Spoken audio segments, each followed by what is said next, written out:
Computer is definitely the greatest invention in modern history, the fruit of human ingenuity. It consists of a large number of components, of which the CPU is the core part, which is equivalent to the human brain. The CPU is connected to the motherboard through 1,200 contacts.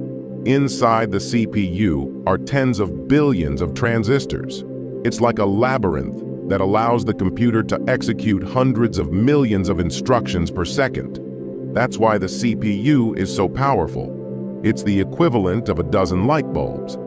This naturally generates a lot of heat, and at this point, a heat sink comes into play. The constantly circulating liquid takes the heat away through the water pipes and is finally discharged by the cooling fan. The other major power consumer is the graphics card.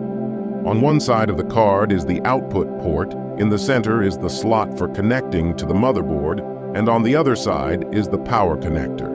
Removing the graphics card cooling fan, the internal structure is similar to that of the CPU. The integrated circuits are also at the nanometer level, but the graphics card has more stream processors, so it is more capable of floating point operations. While the CPU is better at complex calculations, the motherboard of a computer is equivalent to the human skeleton, on which all kinds of chips, slots, capacitors, etc. are installed.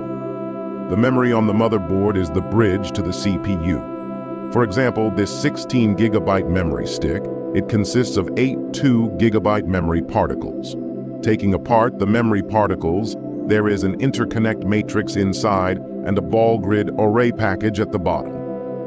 The most important thing is this wafer. It's divided into 8 zones and 32 groups. Each group has 65,536 rows and 8,192 columns.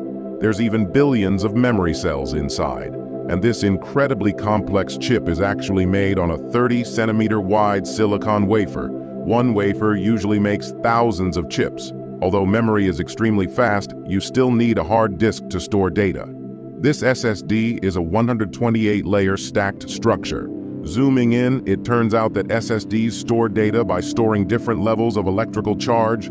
There's also a mechanical hard drive, which has a disk as its storage medium. Actually, our data is saved on the computer in zeros and ones, and mechanical hard drives use magnetic pole grains to represent the zeros and ones.